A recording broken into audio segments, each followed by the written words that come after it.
आइए, सुनिए, देखिए, समझिए सनातन सत्य। जैसी दृष्टि वैसी सृष्टि, दृष्टि विज्ञान।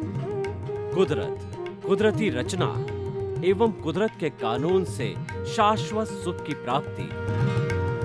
जोधपुर के परम पूज्य महात्मा उपासक प्रोफेसर डॉक्टर सोहन राज तातेड़ के निर्देशन में सनातन सत्य। जैसी दृष्टि वैसी सृष्टि, दृष्टि विज्ञान।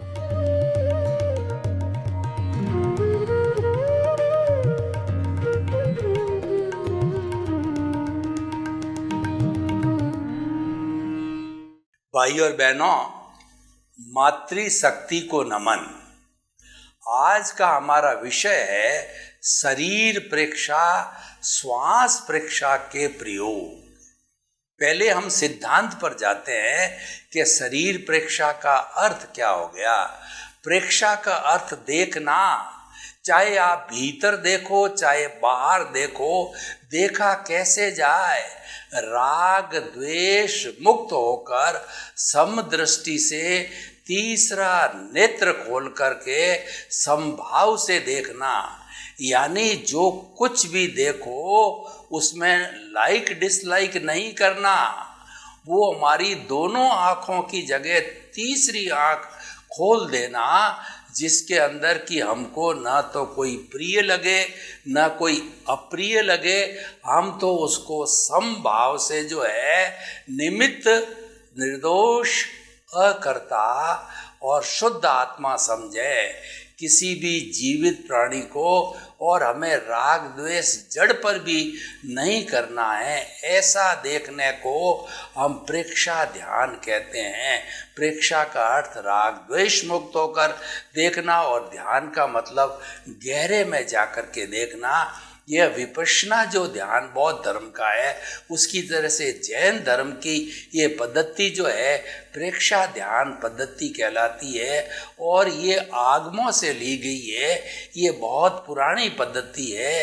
ये 1975 के अंदर लागू की गई थी। और जो साधक लोग हैं, इस पद्धति के 8 चरण हैं, उनके सिद्धांत और उनके प्रयोग को करके, उनकी व्याख्या को समझ करके, उनके हार्द को समझ करके, प्रयोग करके बहुत बड़े लाभ प्राप्त कर सकते हैं।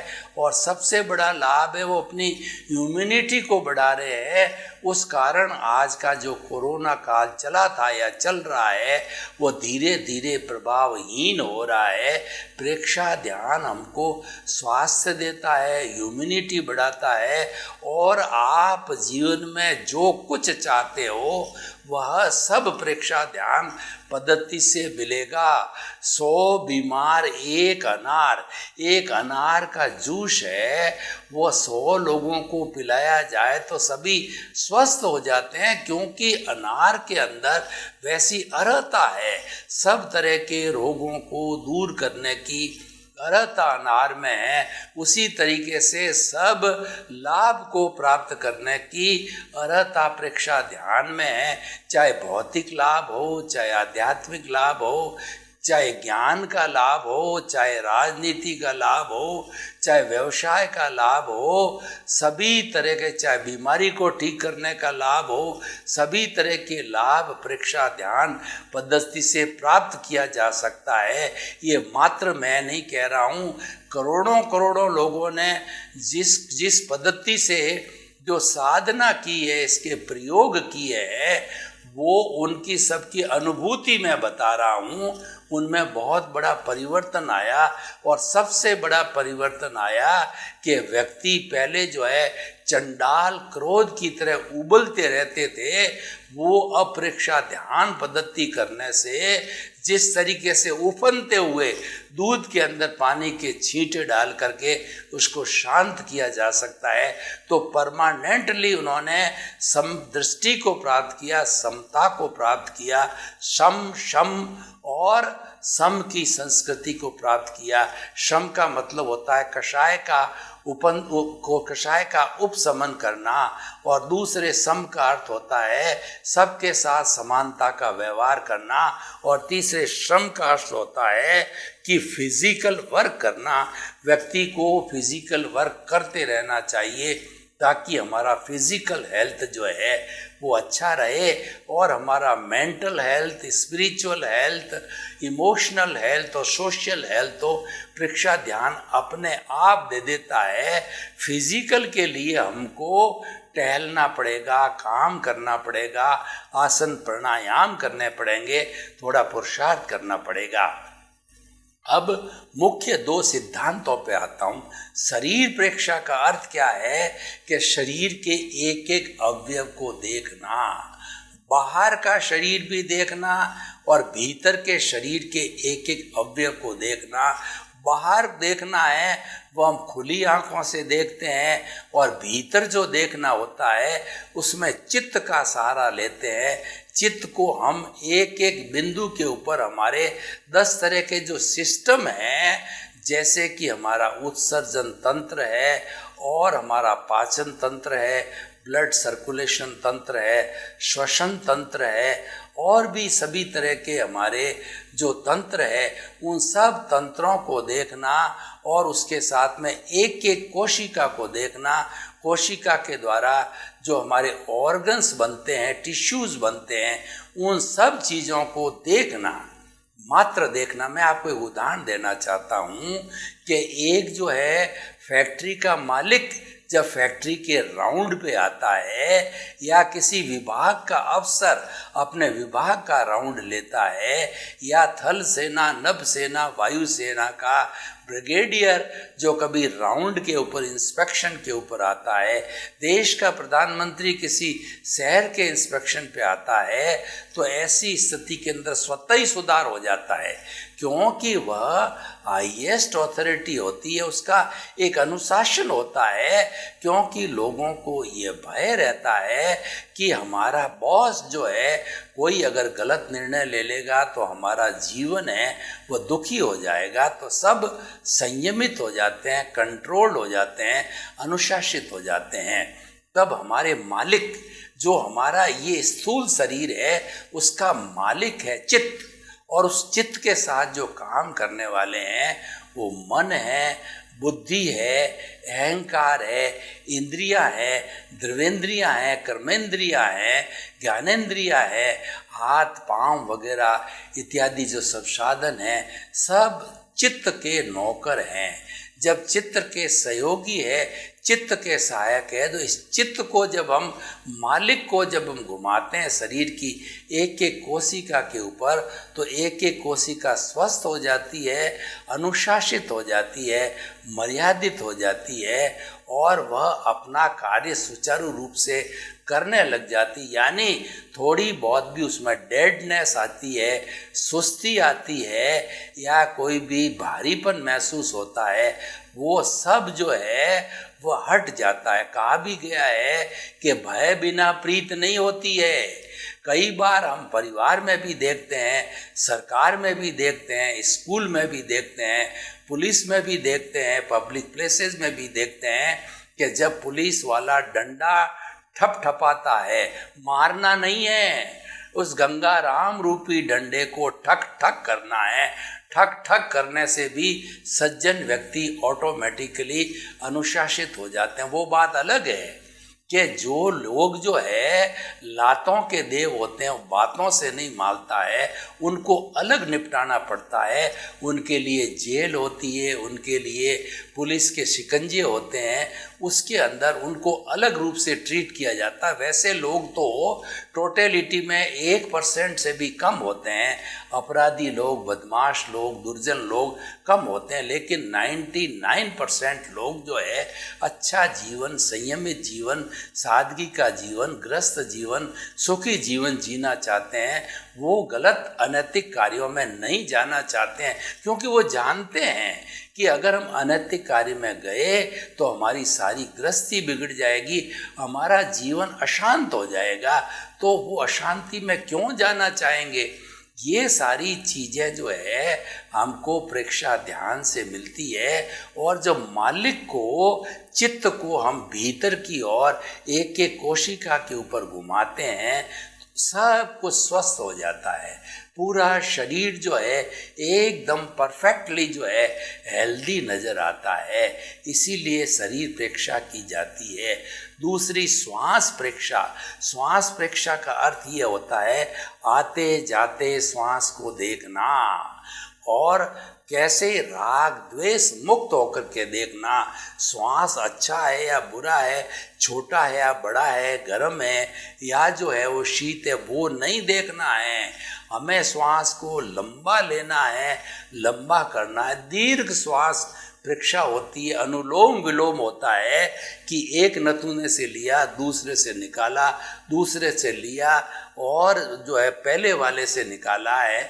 और दूसरा शीत, अगर हम ठंड की महसूस करना चाहते हैं तो हमारी जो ये ईड़ा है, ईड़ा नाड़ी से हम श्वास लेते हैं और हमारी जो है पिंगला बंद रहती है। पिंगला को बंद रखने से ये जब ईड़ा से जो है भीतर गया और ईड़ा से बाहर आ गया तो ठंडक को ले जाता है, गर्मी को बाहर लाता है।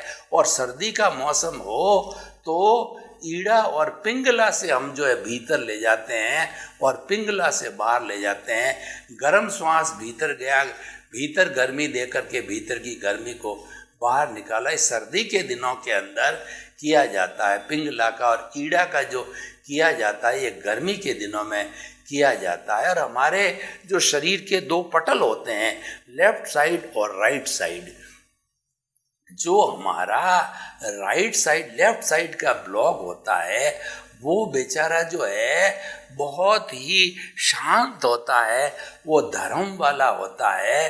तो ऐसे को जो है वो हम आसानी से समझा सकते हैं क्योंकि वो भोला है। तो हमारा लेफ्ट एंड का जो है वो राइट लोब को जो है, ये लेफ्ट का राइट का जो स्वर है वो लेफ्ट एंड के ब्लॉक को जो है लोब को कंट्रोल करता है और लेफ्ट वाला राइट को करता है। यानी जो है हमारा लेफ्ट वाला लोब तो आज्ञाकारी है, धर्म का है, और राइट वाला लोब है, लोब यानी हमारा आधा भाग है दिमाग का, वह साइंस करता है, तर्क करता है। और उसके साथ साथ के अंदर वह जितनी भी हमारी ये दूसरी जो तर्क की विद्याएं हैं, शिक्षा है, लौकिक शिक्षा है, वो सारा राइट साइड लोब में होता है। तो हम धार्मिक प्रवृत्ति करना चाहते हैं, हम प्रयोग करना चाहते हैं तो लेफ्ट वाले लोब को सक्रिय करना चाहिए, अधिक लाभ मिलता है क्योंकि वो तुरंत कैचअप करता है, वो आज्ञाकारी है, वो जो डिसिप्लिन्ड है, वो तर्क नहीं करता है। तो अब देखिए कि हमने जो है ये श्वास परीक्षा की बात कही, तो श्वास के साथ प्राणायाम का भी होता है। हम भस्त्रिका कर सकते हैं और जो है हम कपालभाति कर सकते हैं। कपालभाति के अंदर हम श्वास को जो है भीतर ले जाते हैं और छोड़ते हैं।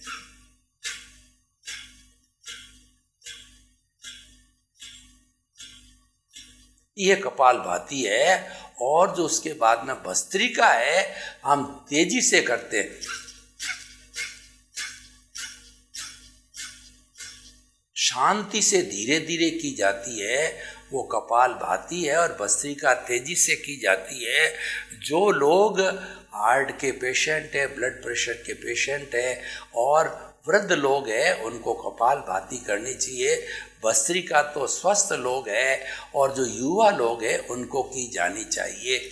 और उसके साथ में कुंभक होता है, रेचक होता है। कुंभक का मतलब श्वास लेकर के भीतर जितनी यथाशक्ति हो रोकना, और रेचक का अर्थ होता है बाहर सांस को निकाल के उसको रोकना। यह भी हार्ट के पेशेंट को, ब्लड प्रेशर के पेशेंट को नहीं करना चाहिए। जो लोग स्वस्थ होते हैं उनको रोकना चाहिए। रोकने से हमारी स्मरण शक्ति बचती है, हमारी प्राण ऊर्जा, विटालिटी है वह बढ़ती है, सक्रिय होती है, हमारी कंसंट्रेशन बढ़ती है।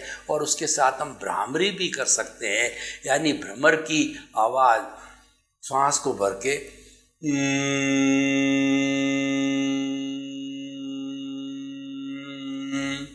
ऐसे की जाती है, ये भ्रामरी होती है। तो इसी तरीके से बहुत से और भी प्रयोग है। आज का जो हमारा प्रयोग है वो दीर्घ श्वास प्रेक्षा का है, यानी हम श्वास को लंबा करके आते जाते श्वास को देखेंगे, यह प्रयोग कराएंगे और उसके साथ में शरीर प्रेक्षा का प्रयोग कराएंगे। तो हम एक एक करके ये प्रयोग लेते हैं कि पहले हम जो है शरीर प्रेक्षा का प्रयोग करते हैं। तो शरीर प्रेक्षा का प्रयोग के लिए पहले जो है हम अपने शरीर को शिथिल कर लेते हैं। अपने चित्त को पूरे शरीर में घुमाइए, ऑटो सजेशन दीजिए कि शरीर की एक एक कोशिका शिथिल हो जाए, शिथिल हो जाए, पूरा शरीर शिथिल हो रहा है।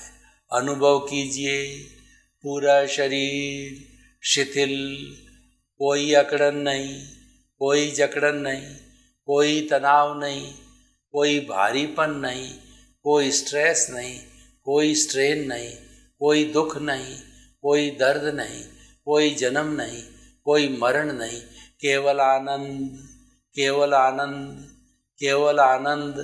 एक रोम रोम एक एक कोशिका के अंदर आनंद फूट रहा है, आनंद का झरना निकल रहा है। पूरी आनंद की स्थिति को महसूस कीजिए। पूरा शरीर रुई की भांति हल्का हो गया है। अनुभव कीजिए मेरा शरीर अपने स्थान से 1 फुट ऊपर उठ गया है। अब हम शरीर प्रेक्षा करेंगे। चित्त को जो है सबसे पहले श्वसन तंत्र पर लाइए। देखिए दोनों नथुनों से लंबा सांस लिया, वो लंबा सांस फेफड़ों के अंदर गया। फेफड़ों के अंदर वो श्वास जो वहाँ पर जो है वो खून आया हुआ है, गंदा खून जिसमें कार्बन डाइऑक्साइड मिली हुई है, और हमने प्राण जो है वायु को लिया, ऑक्सीजन को लिया। ऑक्सीजन गंदे खून के साथ में मिल रही है वेसल्स के अंदर और कार्बन डाइऑक्साइड को बाहर निकाल रही है। खून शुद्ध हो रहा है, खून शुद्ध हो रहा है और कार्बन डाइऑक्साइड है निकल रही है। लंबा सांस लीजिए, ऑक्सीजन लीजिए, अशुद्ध खून में मिलाइए। फेफड़ों में आया हुआ है, उनके जितने भी छिद्र है उसके अंदर जो है श्वास को भर करके खून को शुद्ध कीजिए। कार्बन डाइऑक्साइड निकली है, वो कार्बन डाइऑक्साइड को शरीर के बाहर लंबा श्वास के जरिए निकालिए। लंबा श्वास लिया, जब श्वास लेवें तो पेट फूलना चाहिए, जब सांस सिकुड़े तो पेट, जब श्वास निकले जब जो है वो पेट सिकुड़ना चाहिए। लंबा श्वास, गहरा श्वास, समतल श्वास। देखिए खून शुद्ध हो गया है, वह खून जो है वापस धमनियों के सहारे से हार्ट में आ रहा है और पूरा शरीर के अंदर 1,00,000 किलोमीटर खून घूम करके फेफड़ों में शुद्धि के लिए आ रहा है और वह शुद्धि होती है ऑक्सीजन के द्वारा। ऑक्सीजन गंदे खून में मिलके कार्बन डाइऑक्साइड को बाहर निकाल देती है और खून शुद्ध हो जाता है, हार्ट में जाता है। इस तरीके से श्वसन तंत्र को देखा। पाचन तंत्र को देखिए, मुंह से लगा करके जो भोजन नली को देखिए, ड्यूोडेनम को देखिए और आमाशय को देखिए कि आमाशय के अंदर भोजन पच रहा है, मथनी की तरह आमाशय मथ रहा है। बहुत तरह के जो है वो लार इत्यादि जो है उसके अंदर बहुत तरह के जो हार्मोन्स मिल रहे हैं। भोजन पच रहा है, वो पच करके मौसमी की तरह होकर के भोजन, छोटी आंत 20 फुट लंबी है, उन 20 फुट लंबी आंतों में भोजन मौसमी के जूस की तरह आ गया है और छोटी आंतों के बाहर कैपिलरीज लगी हुई है, वो भूसे को छोड़ करके और एकदम प्योर जैसे छलनी से साफ हुआ जो मौसमी का जूस हम पीते हैं वैसा जूस जो है कैपिलरीज खींच करके और वो यकृत के अंदर ले जा रही है। यकृत से उसका खून बन रहा है और जितना भूसा था वह भूसा 20 फुट की लंबी आंत से जो है वो जो हमारी जो है 6 फुट की बड़ी आंत जो कि 2 इंची डायमीटर की है और छोटी आंत 1 इंची डायमीटर की है, 6 फुट की बड़ी आंत के अंदर आगे आए नीचे खिसक रहा है और खिसक करके मल द्वार से जो है वो मल क्रिया के द्वारा बाहर जितना सारा भूसा बना था वो सब बाहर निकल गया है। पूरा शरीर का ऐसा कोई भाग नहीं है जहाँ ब्लड नहीं पहुँचता है और कुछ बीमारी की वजह से ब्लड पहुँचना बंद हो जाता है तो उस शरीर के उस भाग के अंदर लकवा मार जाता है। हमने देखा कि शरीर का जो बायां भाग है सिर से लगा करके और हमारा हाथ पाँव और हमारी साथल वगैरह ये दायां भाग को लकवा मार जाता है, यानी उस भाग के अंदर ब्लड सर्कुलेशन रुक जाता है पूरा। लेकिन हमारा परमात्मा भीतर घुस रहा है, घूम रहा है, शरीर प्रेक्षा हो रही है। ऐसी स्थिति कभी पैदा नहीं होती है, छोटी मोटी चीज़ होती तो रिपेयर हो जाती है। तो ये सारा हमने शरीर प्रेक्षा का पूरे शरीर के एक एक कोशिका के अंदर, एक एक टिश्यूज़ के अंदर, एक एक ऑर्गन के अंदर, एक एक सिस्टम में जा कर के प्रभु ने सब निरीक्षण किया। तो जहाँ कहीं भी छोटी मोटी कमी है वो सारी कमी ऑटोमेटिक ठीक होकर के हमारे उस उत्सर्जन तंत्र के द्वारा शरीर की जो अशुद्धि के रूप के अंदर बाहर निकल रही है और शरीर हमारा प्योर हो रहा है बिना अकड़न जकड़न, भारी पर तनाव, टेंशन, स्ट्रेस, स्ट्रेन के बिना सारा हो रहा। भूख लग रही है, प्यास लग रही है, नींद आने लग रही है तो सारे सिस्टम सक्रिय हो जाते हैं, वो वर्क करने लग जाते हैं। जैसे कि बच्चे के जो है फंक्शन होते हैं वैसा वृद्ध के भी फंक्शन शरीर प्रेक्षा से चालू हो जाते हैं। अब आँख को खोल दीजिए, प्रभु के साथ घूमे हो, प्रभु ने आपको आशीर्वाद दिया है, आशीर्वाद को ग्रहण कीजिए। अब ये हमने शरीर प्रेक्षा की है। अब दूसरा प्रयोग है दीर्घ श्वास प्रेक्षा का। तो दोनों नथुनों के बीच के अंदर आप जो है अपने चित्त को केंद्रित कीजिए और महसूस कीजिए लंबा श्वास आ रहा है, लंबा गहरा समतल। जब श्वास आए पेट फूलना चाहिए, जब श्वास निकले तो पेट सिकुड़ना चाहिए। तो ये श्वास आ रहा है, जा रहा है, दीर्घ श्वास प्रेक्षा कीजिए।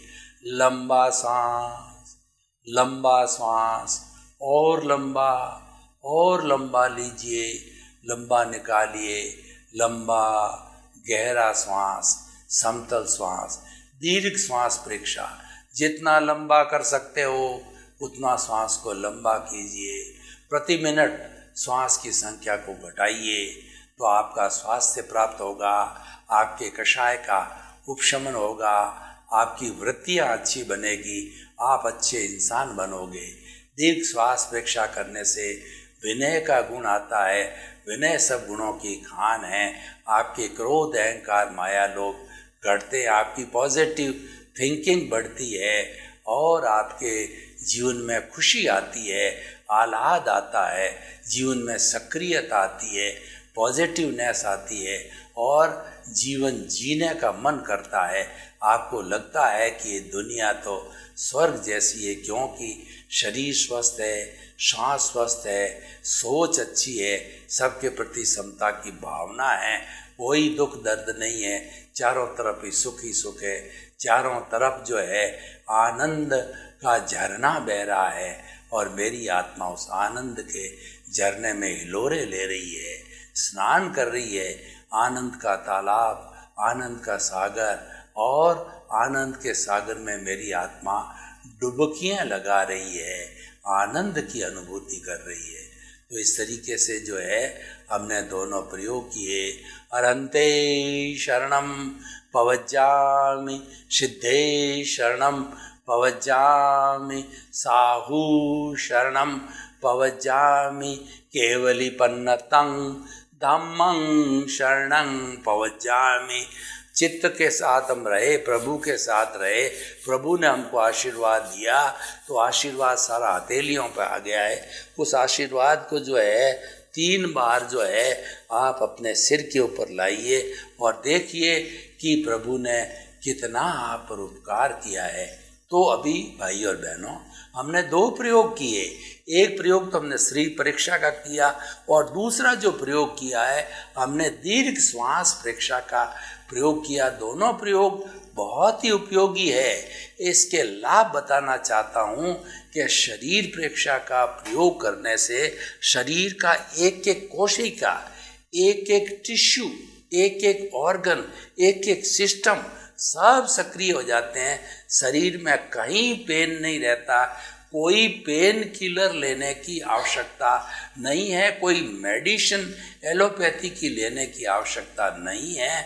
बस आपको जो यौगिक जीवन जीना है, प्राकृतिक जीवन जीना है, थोड़ा आसन कीजिए, थोड़ा प्राणायाम कीजिए और परीक्षा ध्यान के 8 प्रयोग कीजिए।